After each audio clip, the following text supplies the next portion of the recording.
Gravado nos unânimes estúdios da Unigran, direto de Dourados, interior do Mato Grosso do Sul, o estado que tem o mais caro aquário da América Latina e que ainda não está pronto. Aqui é Fabrício Brown e ultimamente o STF não sabe o significado de defeso.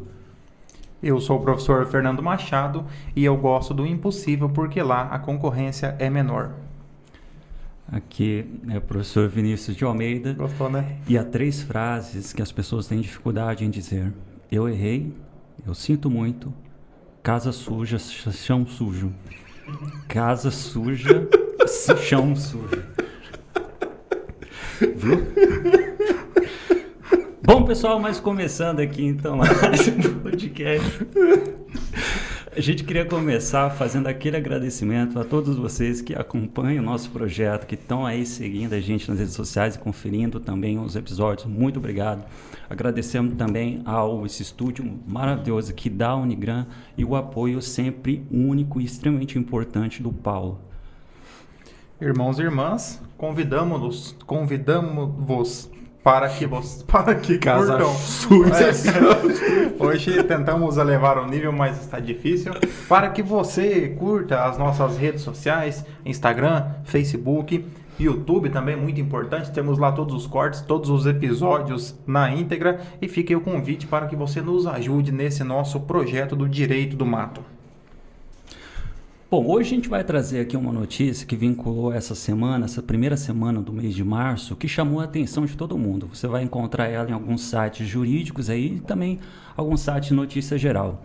E olha só, a ministra Rosa Weber, falei certo dessa vez, será a relatora da ação direta de inconstitucionalidade apresentada nesta segunda-feira, dia 1º de março, no Supremo Tribunal Federal, pela Escola Humanismo Científico, com sede em Manaus, Amazonas, que pede à União Federal seja obrigada a experimentar o gás da cocaína injetado no corpo humano para saber se ele é capaz de matar o coronavírus. Caso seja, o governo deve rescindir unilateralmente os contratos com os laboratórios e farmacêuticos que produzem vacina e, em seguida, cadastrar a maconha e a cocaína no mesmo nível de concorrência com as demais culturas de biodiversidade e, por fim, entre aspas, anular todas as condenações pelo tráfico de maconha e da cocaína porque elas são atípicas. Segundo o advogado Alcio Luiz Pessoa, com registro na OAB do Acre, que representa a entidade, seria possível transformar a pedra de cocaína em gás natural e usá-lo para neutralizar os gases do vírus do coronavírus. A pedra de cocaína, transformada em gás natural, injetada nos corpos dos infectados, neutralizará os núcleos dos gases nocivos presentes neles, onde encontram-se os nêutrons e prótons, para os nêutrons anestesiar os prótons onde está o vírus. Os vírus ficarão anestesiados para eles mesmos morrerem. De acordo com a ADI, há gases bons para a vida e outros nocivos, conforme enunciou Lavoisier em 1662. Abre aspas, o corona que se alimenta pela respiração ficou presente no seu DNA o vírus do gás nocivo. Fecha aspas, prossegue a peça. Abre aspas, o velho corona pela simbiose comunicou o vírus para a espécie de sua família, que chamaram de novo corona. Pela respiração conjunta da família, ele pôs novamente o vírus nocivo no ar. Por que não estancarem a metagenômica do velho para o novo corona? Indaga. Eu nem sei o que pensar nessa loucura, velho. É um pouco... É muito sublime, né? Muito peculiar. E o mais interessante é que o advogado, eu consultei, ele é a OAB número 176 do Acre. Não tem tantos advogados no Acre e os que tem ainda fazem isso, né? Acho que é algo a se pensar, né? OAB, hashtag fica a dica. Bom, tem que ir da terceira fase da OAB agora, psicotécnica, né? Que notícia, seu moço. Bom, uma coisa que vale a pena a gente fazer aqui é analisar justamente a petição inicial dessa ação direta de inconstitucionalidade que foi divulgada em alguns sites, como por exemplo a Cojur. Só que antes da gente chegar até essa peça única proposta pela Escola do Humanismo Científico, seria interessante a gente relembrar algumas coisas daquela coisa tão temida que é o controle de constitucionalidade aqui no Brasil. Então, começando assim, só para a gente relembrar algumas coisas para ajudar a gente a entender a inicial, vale a pena lembrar que aqui no Brasil, nós adotamos como regra o controle jurisdicional ou judicial de constitucionalidade. O que significa, e ainda esse controle jurisdicional, ele é de um modelo forte. O que significa, juntando essas duas ideias, é que, em regra, cabe ao Poder Judiciário fazer essa análise de compatibilidade das leis ou atos normativos com o texto constitucional, para ver se a supremacia constitucional está sendo respeitado. E ele é um modelo forte porque cabe ao Poder Judiciário, além dessa apreciação, só que assim, lembrando, o Legislativo e o Executivo, em um momento ou outro, vai poder fazer, mas quem é o personagem principal vai ao Poder Judiciário. Mas pelo fato de ser um modelo forte, a última palavra cabe ao Poder Judiciário. E como o próprio texto constitucional apresenta, inclusive a um órgão específico, aquele que ele elegeu como guardião, que é o STF. E aí, por causa disso, a única forma de você ir contra a palavra do STF seria por meio de uma coisa chamada reação legislativa. Quando o Poder Legislativo ele acaba criando uma nova emenda constitucional como uma forma de atacar aquela decisão por parte do STF. Alguns até chamam, assim, dependendo da forma como é feita essa emenda, como um ativismo congressual ou então um efeito black niche. Mas também dentro dessas classificações do controle de constitucionalidade é interessante assim, como é que o Poder Judiciário trabalha aqui dentro do Brasil? A gente pode pegar esse controle jurisdicional brasileiro e classificar ele também como um controle concentrado e também um controle difuso. O modelo concentrado é aquele que, como seu próprio nome diz, ele fica todo concentrado em um órgão ou um tribunal especial, enquanto o difuso, qualquer juiz e tribunal também pode realizar. Aqui o Brasil ele deu uma boa inovada e ele acaba adotando os dois.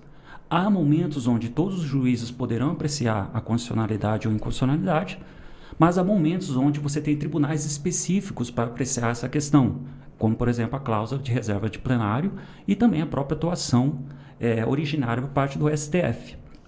E aí, além de ser o Brasil um controle concentrado e difuso, a gente também tem que lembrar que no Brasil temos um controle abstrato e também um controle concreto.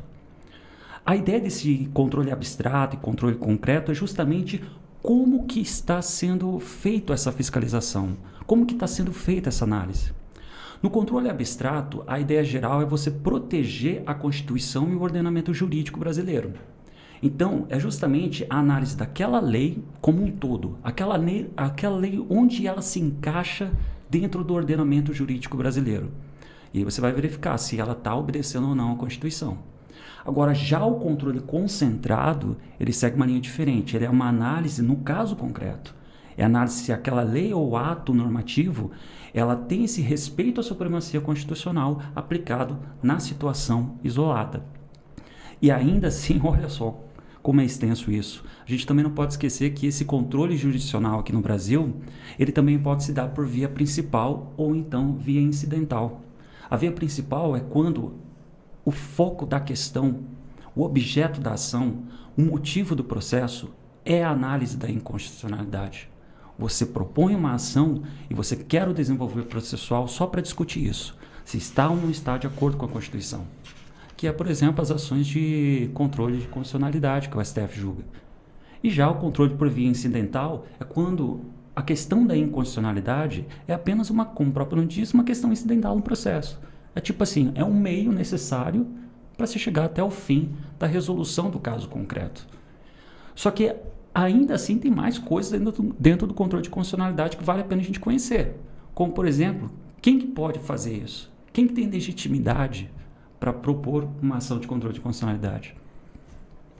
Depois dessa aula de direito constitucional que o professor Vinícius nos deu aqui, tenho até... Ainda bem que está gravado, vou passar para meus alunos. Exato, resumiu um semestre do curso de Direito Constitucional aqui em apenas alguns minutos, né? Me sinto até envergonhado de falar aqui depois dessa aula. Bom, os legitimados são os legitimados ativos são aqueles que podem ingressar com uma ação que visa o controle de constitucionalidade.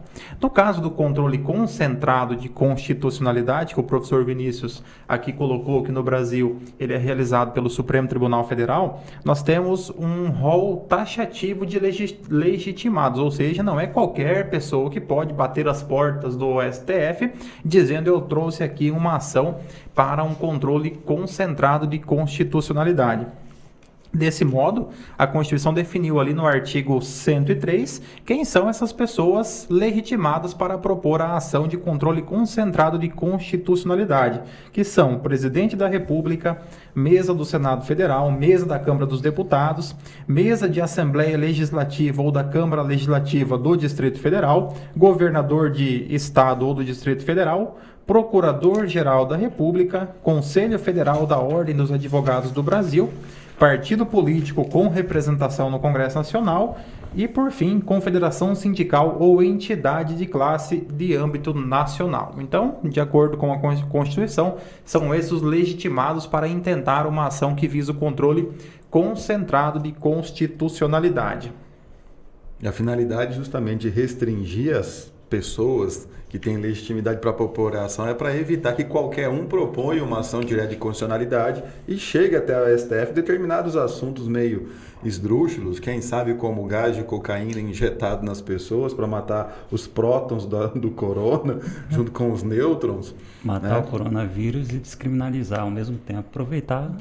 Eu acho que matar o coronavírus foi a desculpa pelo objeto principal, que era descriminalizar a cocaína e a maconha. Acho que esse foi incidental, né? Foi a via que ele encontrou. No Brasil, nós conseguimos aqui vilipendiar até mesmo o acesso à justiça, né? O Brasil não é fácil. Aqueles que defendem o acesso irrestrito devem estar se questionando, né? Será que vale a pena realmente isso? E aí, já que o professor Fernando... Casas sujas. Tá desse jeito hoje. Eu acho que isso o Paulo vai conseguir me ajudar agora. Diminui o ar-condicionado aí, Paulo. A Sibéria aqui, às vezes é isso.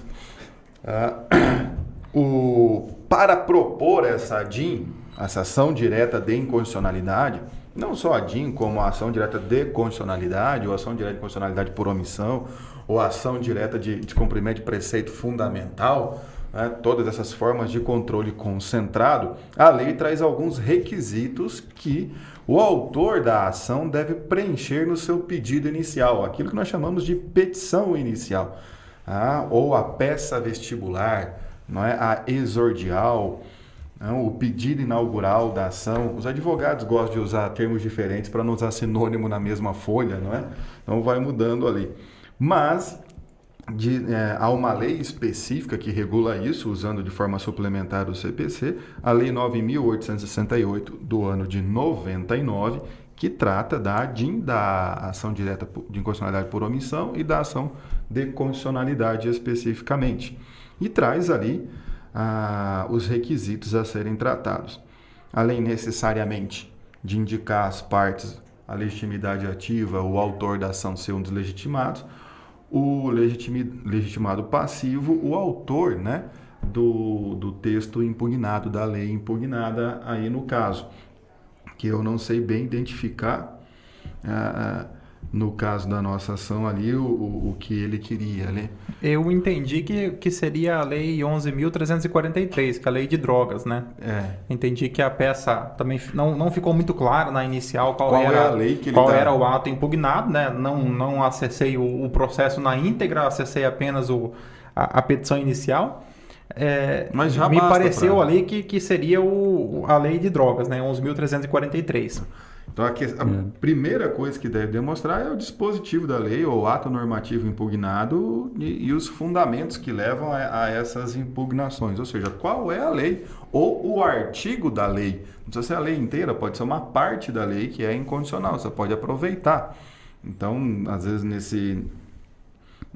nesses aí seriam os artigos justamente... De certa forma, a petição inicial não é tão complexa, né? Porque você apresenta apenas...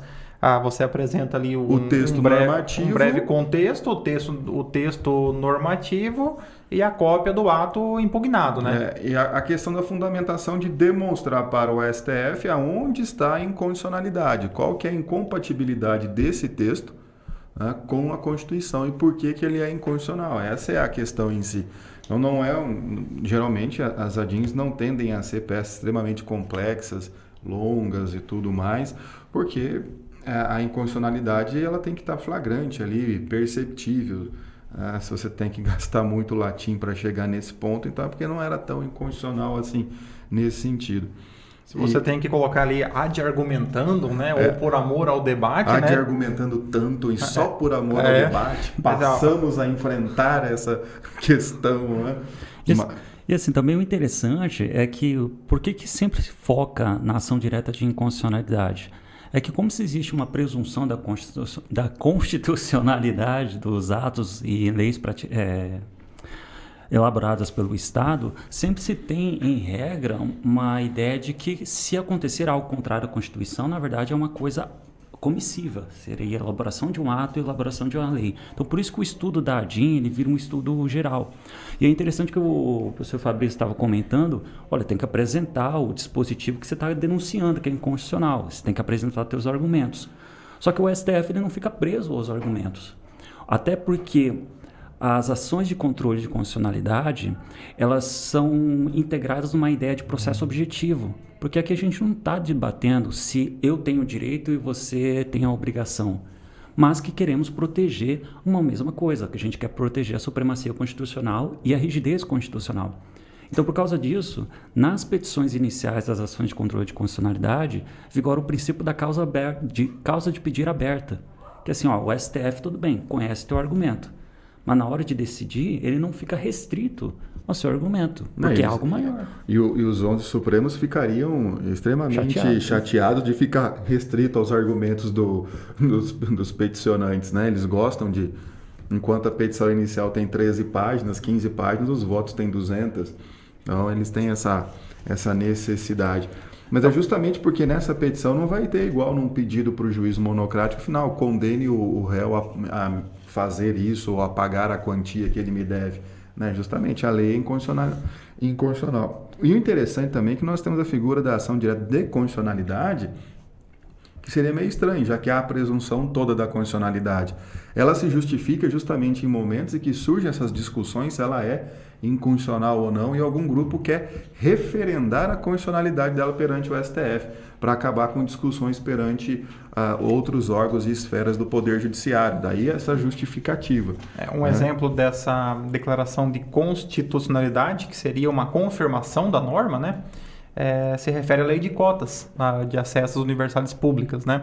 Então, ali, quando foram promulgadas algumas leis, tanto na esfera federal quanto algumas leis estaduais, discutia se seria constitucional, né? Então, houve uma ação direta de constitucionalidade confirmando, então, a compatibilidade material daquela norma com o texto constitucional. E derrubar por terra essas discussões em todo o Poder Judiciário. Se é constitucional, já não tem mais essa discussão, não é?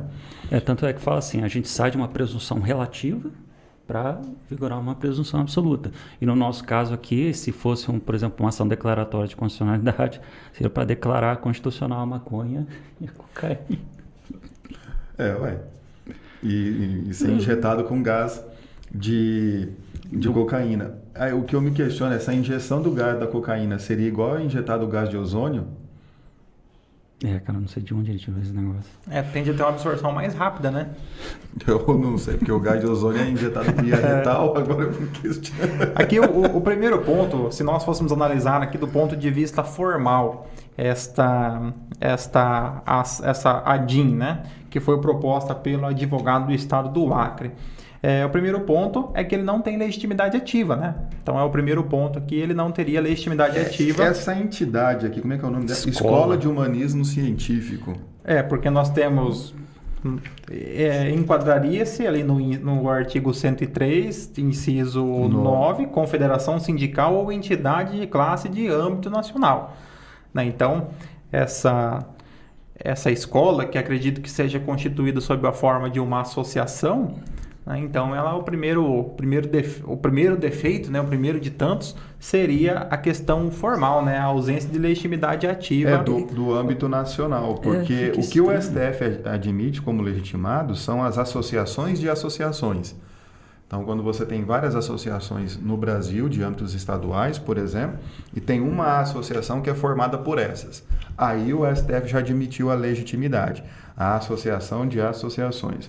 Mas, pelo que eu vi, a sede é em Manaus, ela não é uma associação de associações pelo site, porque na própria petição inicial, lá tem o site, tudo, para você poder consultar e, inclusive, participar e ser um filiado dessa escola de humanismo científico. E é estranho porque a ideia do artigo 103, quando ele colocou esse rol taxativo aí de quem pode propor uma ADIM, uma ADC, é justamente você tentar trazer aqueles que podem ter essa representação de âmbito nacional, ou então aquilo que dá para respeitar o Pacto Federativo. Por isso que entra as mesas da Assembleia, os governadores e tal. Então fica difícil colocar essa escola aí de humanismo científico.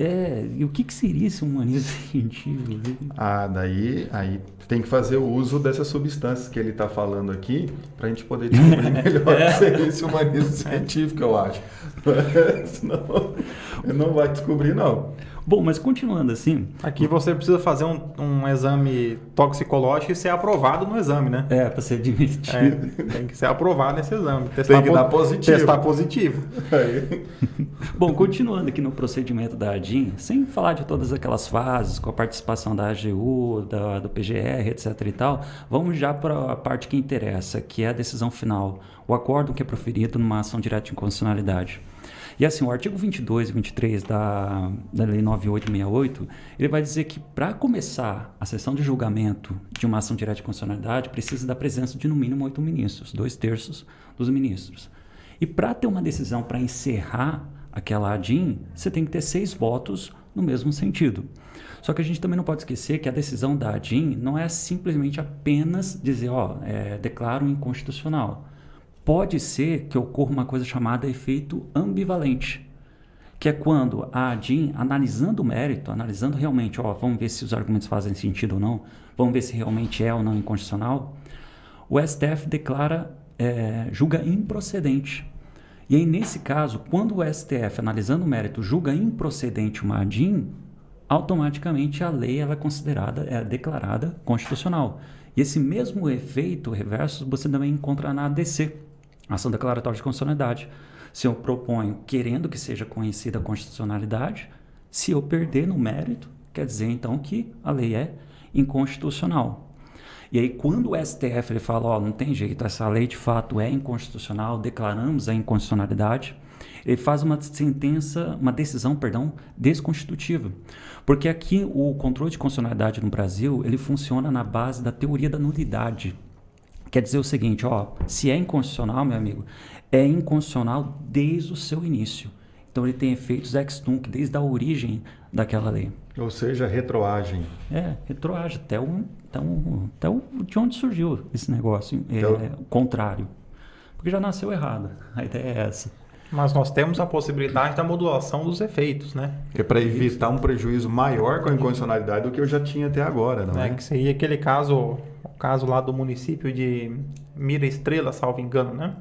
Que foi um município ali que teve declarado inconstitucional a composição da Câmara, o número de vereadores, a lei foi considerada inconstitucional, porém, ao se reconhecer inconstitucional, teria-se que anular todos os atos praticados pelo município ao longo de 3 ou 4 anos ali de legislatura, né? Então, houve a possibilidade de modulação excepcional dos efeitos, né? Em algumas situações, quando a desconstituição do ato for mais prejudicial do que o próprio ato, o STF pode, né, por maioria absoluta, por 2/3, ele pode modular os efeitos da sentença, né, excepcionalmente. Para uma questão de segurança, então, jurídica, ele pode fazer isso. Essa possibilidade também foi incluída na LINDB, né? a lei de introdução às normas de direito brasileiro, também com a recente alteração. Ela colocou que o juiz, ao interpretar também a decisão, ele deve levar em consideração as questões administrativas ou questões concretas na análise da sua decisão, né? Então, por exemplo, aqueles juízes, um juiz que diz assim, em uma ação, no Brasil todos os presos devem ter imediatamente o acesso a determinado direito, por exemplo, a distância mínima prevista lá na lei de execução penal, né? O que no Brasil é impossível, né? Então, nesse caso, a decisão ela deve levar em consideração essas questões. Seria impossível que o Estado cumprisse essa decisão, né? No Brasil também, como nós temos algumas decisões judiciais que, de repente, pedem para que se altere toda uma situação imediatamente. Então, há essa previsão na Lei de Introdução às Normas de Direito Brasileiro. Bom, daí continuando falando um pouco mais da sentença, da decisão, perdão, da ação direta de inconstitucionalidade, uma coisa interessante é o seguinte, o que o STF fala nessa DIN? Qual que é a parte expositiva? Ele condena alguém, não condena alguém? Como é que funciona isso? Como eu tinha dito, a decisão na ação direta de inconstitucionalidade tem uma natureza desconstitutiva. Regra geral, ela só vai simplesmente dizer o seguinte, olha, é inconstitucional, então é nulo desde a sua origem. Lógico, o STF ele sempre tem uma tendência inovadora em adotar algumas técnicas decisórias diferentes. Por exemplo, declarar inconstitucionalidade sem reduzir o texto. Declarar inconstitucionalidade sem pronunciar a nulidade. Declarar inconstitucionalidade, fazer apelo ao legislador e por aí vai. Só que daí vem uma coisa meio moderna que o STF vem adotando, que é, além de declarar a inconstitucionalidade, é também tentar criar normas. Direto. Que são chamadas agora decisões manipulativas e, mais recentemente, também as decisões dialógicas. Essas decisões manipulativas é justamente quando o STF ele sai de um papel de legislador negativo, ou então atuação antimajoritária, que assim... Quando o STF declara inconstitucional uma lei, ele atua como legislador negativo retirando a lei. E ele atua como uma forma antimajoritária porque ele está justamente tirando uma coisa feita por representantes do povo. Então, para tentar tirar, já que ele tirou isso, e diminuir o problema, ele cria norma jurídica.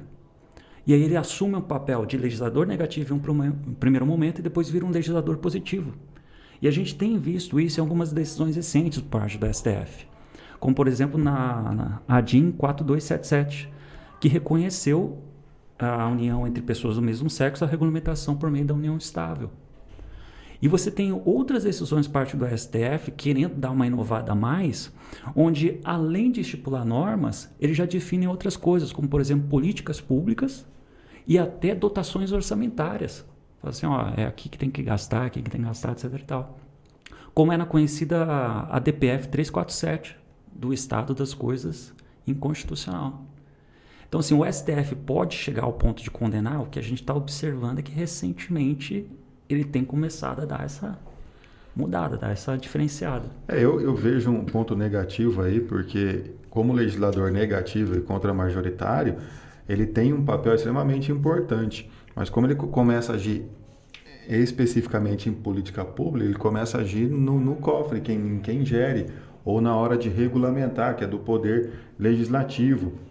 Ele tem feito isso. Quando ele fez a questão da homossexualidade e reconhecimento da união estável, ele foi além, porque não estava ali discutindo a questão do casamento. Ele foi lá e reconheceu a possibilidade do casamento e, inclusive, determinou o CNJ que regulamentasse isso perante todas as serventias extrajudiciais a questão do casamento, na mesma decisão. E não era nenhum objeto ali, era só da união estável. Então, ele olha isso e ele já vai além. Mas aí não tem nenhum problema, porque a união estável é equiparada ao casamento perante a lei. Você muda um, então pode atingir os dois. A questão é quando eu acho que ele mexe no cofre e também no poder legislativo diretamente ali, né? Tem uma coisa importante dessas decisões manipulativas e principalmente das dialógicas, é que elas, por mais que são criadas normas e eles começam a interferir nos outros poderes, em campos dos outros poderes, elas são decisões, vamos dizer assim, um pouco frágeis, no sentido de que o que o STF espera é que isso seja uma medida provisória para daí você ter a atuação do Legislativo e a atuação do Executivo nesse sentido. Por isso que, por exemplo, nessa aí que você comentou, onde o STF foi no CNJ, porque ele tem controle. Agora, se ele fosse para um órgão do legislativo, do executivo, aí a gente estaria numa flagrante violação da separação dos poderes. E esse é um ponto que tem ganhado cada vez mais destaque, assim, pelo seguinte: o poder legislativo brasileiro, ele sempre que pode, ele foge dos debates principais. Então, e essas questões acabam indo parar no judiciário, porque o judiciário não tem como fugir da discussão. Se o poder judiciário for acionado, ele deverá se manifestar, né? Então, tanto que grande parte das decisões mais importantes hoje saem não do poder legislativo, e sim do poder judiciário, né? É um fenômeno que nós podemos constatar, porque quando você vai discutir um assunto, você diz, determinada lei diz isso, mas o entendimento do STF traz esse entendimento, né? Então, nós temos uma presença muito recorrente de normas com efeito geral e abstrato, oriundas do STF, né? Esse é o fenômeno da chamada juristocracia, né? Que não é só identificado no Brasil, como em outros países também já é identificado esse fenômeno. Tem inclusive autores escrevendo bastante sobre isso, identificando esse fenômeno na Nova Zelândia, África do Sul e outros tantos países também, com o poder judiciário assumindo um protagonismo em relação aos outros poderes, sendo que o judiciário nunca tinha um protagonismo. Ele justamente era essa questão de legislador negativo, de agir de forma contra-majoritária e quando procurado. E aí ele aproveita que quando procuram ele acha uma brecha. Eu estou vendo o pessoal do processo civil, eles também estão discutindo bastante isso, estudando isso, chamando de processo estrutural, se não me engano. É justamente esse negócio que agora o Poder Judiciário tem que ficar preocupado em instalar políticas públicas, mais ou menos isso. É tipo dar um upgrade na função do Poder Judiciário. Só que daí a gente entra nessa questão da democracia, do próprio sistema republicano. Peraí, são não eleitos que estão fazendo isso. Só que a gente estava comentando sobre esse negócio de decisões manipulativas e decisões dialógicas, porque isso aqui vai fazer diferença no pedido do nosso colega lá do Acre. Porque o pedido que a Escola do Humanismo Científico fez na ADIM são, no mínimo, diferentão. Não, então, não é diferente, não. É totalmente diferente. É demais esses pedidos.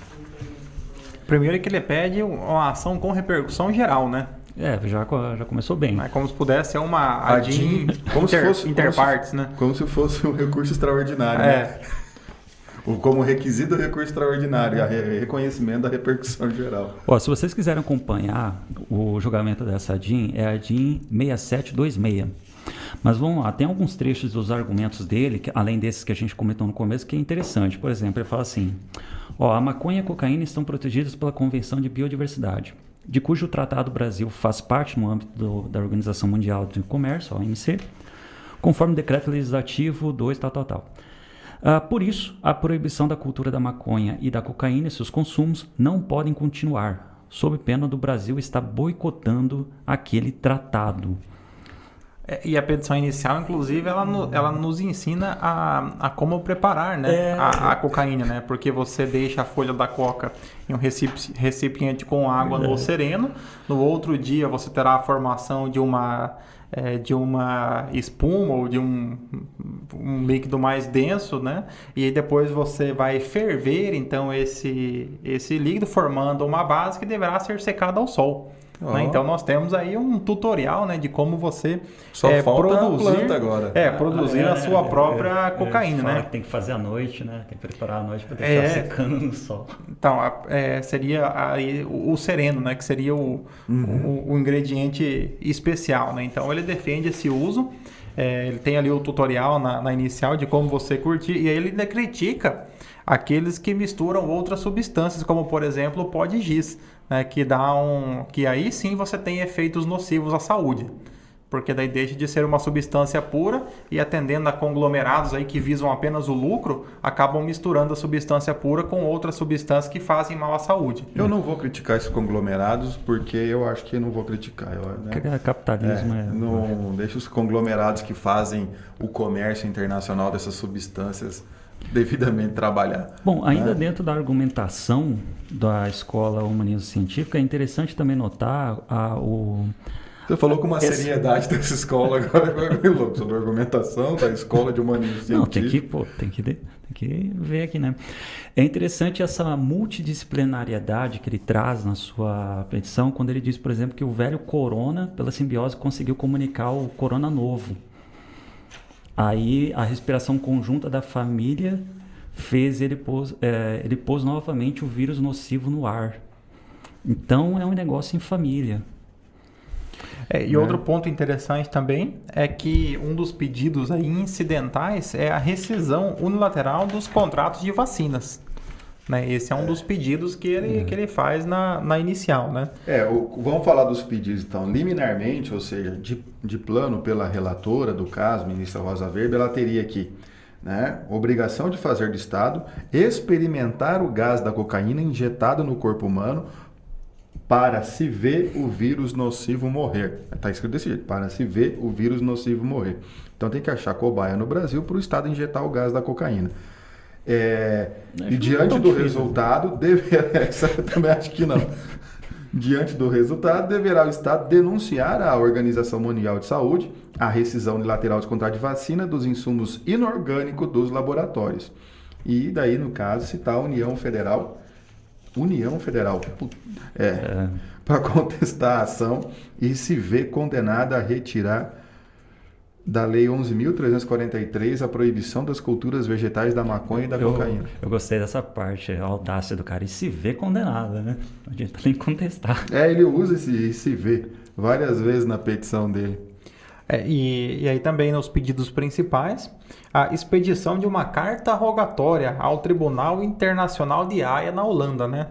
Aí eu queria entender o que é que o TPI tem em relação ao consumo da maconha e da cocaína, né?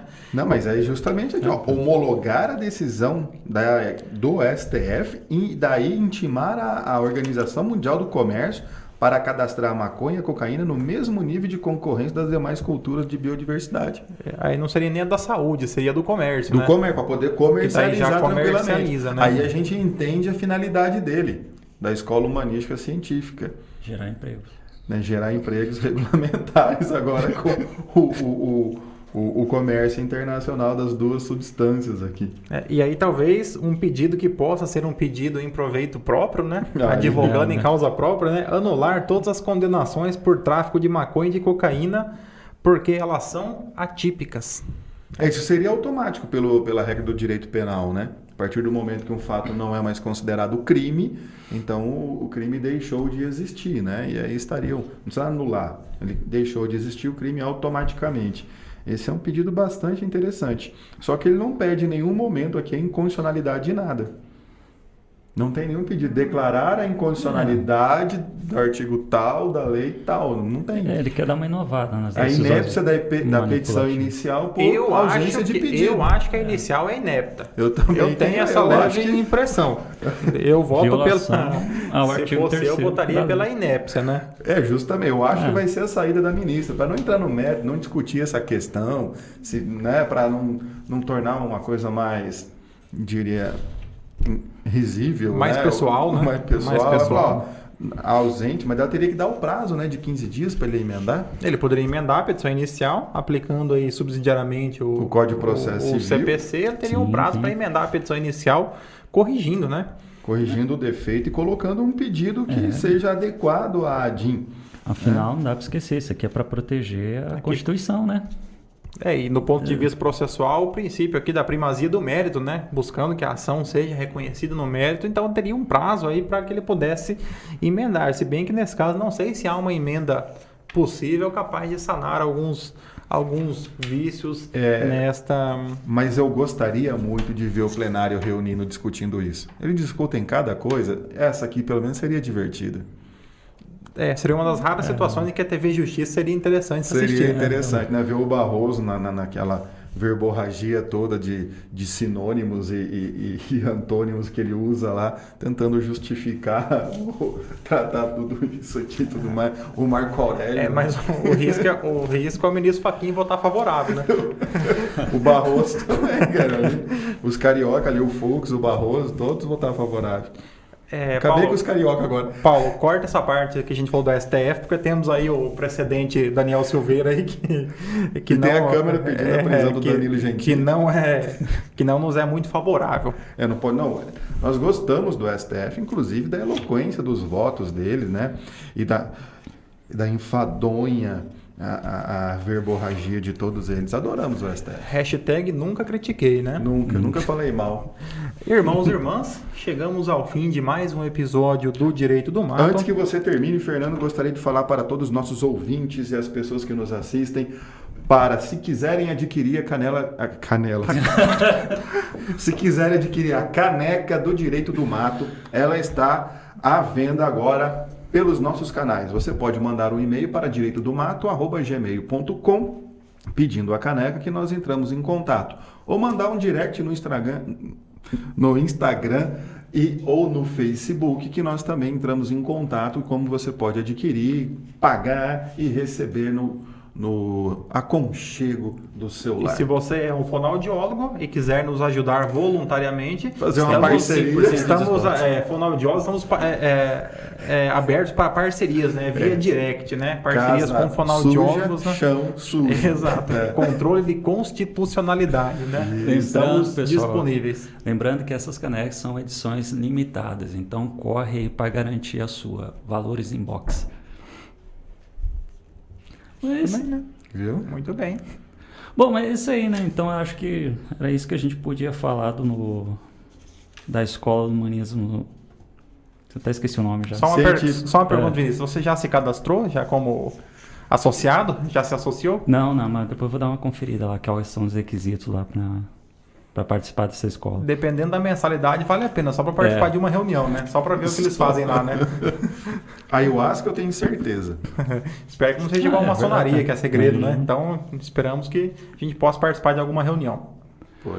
E quer continuar os agradecimentos, encerramento? Não, já fui interrompido, não faço mais questão. Não aguei.